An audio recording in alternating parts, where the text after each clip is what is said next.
This works. Oh, whoops. Welcome to Let's Talk About It Tuesday. I'm Georgette. I'm the mom. And I'm TJ. I'm the son. And we both study and work in the field of psychology, and we are passionate about sharing what we know with you so that you can live your best life. And so today we're going to talk about critical thinking. I love it. Critical thinking is a metacognitive process that leads to producing a logical solution or conclusion to an argument. Thinking about thinking. Thinking about thinking, Thinking yes. about thinking. It includes skills like self-regulation, reflective judgment, and being purposeful. And if anything, it seems like it's more necessary than ever because we have information coming at us from all directions, right? Oh, yeah. Sensory overload, baby. Yeah, for sure. But what it does is it helps you gain a better understanding of complex information. It also allows us to be more successful, become more employable, informed, active citizens. Yeah. So making it a conscious choice to look at anything perceived as negative or as a problem, as a challenge, or something as some level of growth. Right. Because if you critically think about anything enough, you can get it to the point that it's balanced enough for you. But that can be tough to do. So. Yeah, it facilitates good decision-making and problem-solving in social and interpersonal contexts. The most interesting thing I think about it is it decreases the effect of cognitive biases on our thinking. Yeah, helps catch them in the act, so to speak, because when you're actually just kind of going with it, you don't necessarily see it as much. Right, because we have a specifically confirmation bias. If something already aligns with what we believe, we tend to not challenge it. We just accept it as fact. And that's dangerous. Well, wouldn't critical thinking be to question everything at all times? Yeah, it should be. But that's hard to do with so much information coming at us, right? So I mentioned that it includes self-regulation. So self-regulation, there's two kinds. There's emotional and behavioral, right? And in both types, it's really about our ability to make good decisions, whether we're deciding how to react emotionally or behaviorally.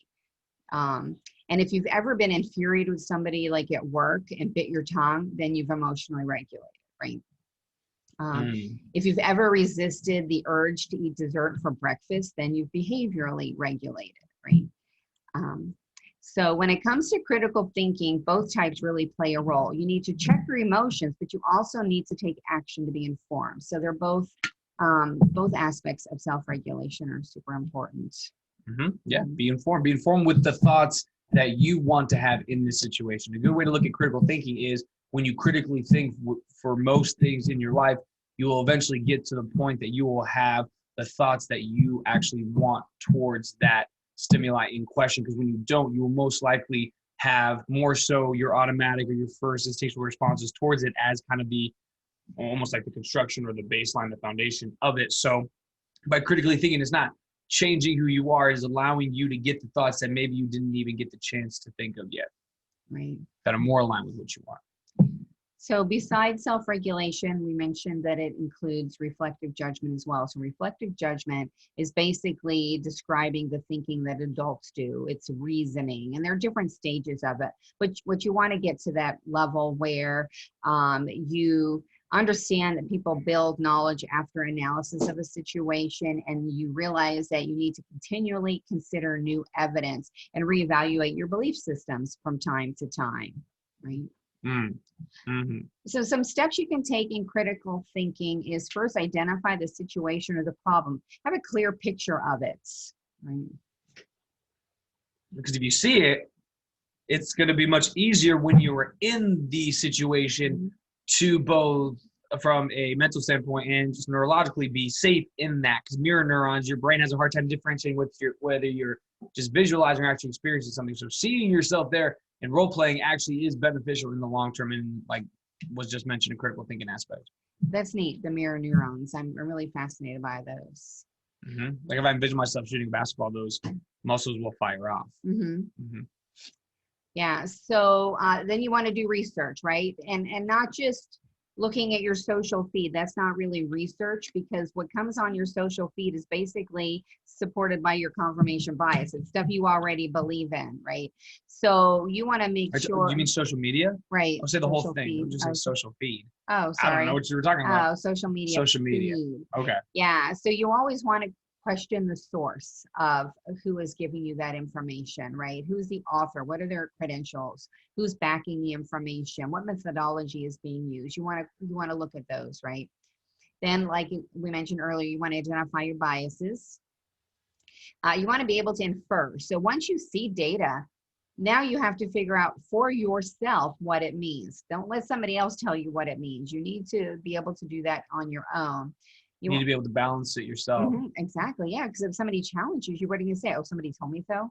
Then you look silly, right? You want to determine the relevance, the importance of that particular issue. The purpose. What is the reasoning? What is the best case scenario that is within your realm of control through your behaviors and not somebody else's, right? Critically think about that, because most people don't in the many situations in their life, and they will have to work a lot harder than they need to. Right. And then have a curiosity about things. Don't look at things at face value. Ask some questions. Well, immediately you start asking questions, you start to get more blood flow and more activation in your prefrontal cortex. So by immediately asking why, you can limit the amount of emotional reaction that you get. Question. All right. So we have some tips for applying critical thinking, and this is the purposeful part in the equation.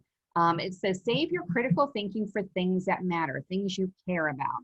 And I thought this was interesting because really, when you think about all the different things and the level of complexity of issues these days, we really don't have time to research everything, right? So you have to decide what's really important to you.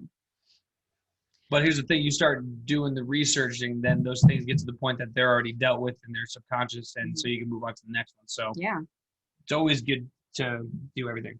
Right.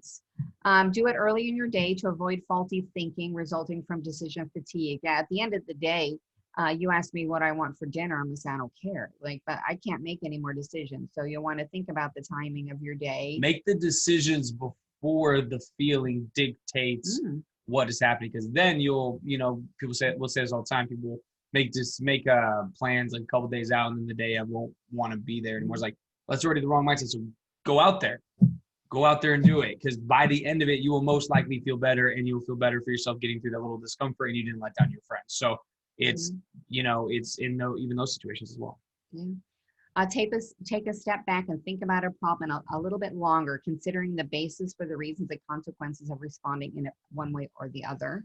Right? Play devil's advocate. I have a friend who is very good at doing devil's advocate. I can bring her anything, and she will question me on all the opposing or alternative ideas, which really helps me to prepare better. So I really like that. But we can do that for ourselves as well. And then leave emotion at the door and remove your beliefs, attitudes, and opinions from the equation already, because they are emotionally charged. And emotions are great, but they need to be controlled. And that's where what we're missing a lot of currently is just the lack of emotional control. Right. They're there for a reason, but they shouldn't be swaying thoughts as much as they are. Right. So this week, we'd like you to challenge yourself to incorporate some critical thinking strategies into your thinking, identify your biases, and question information. So have a great week, and we'll see you next Let's Talk About It Tuesday. Boom, boom, boom. Oh, did you forget the mouse again? I did. Loser. It's still right.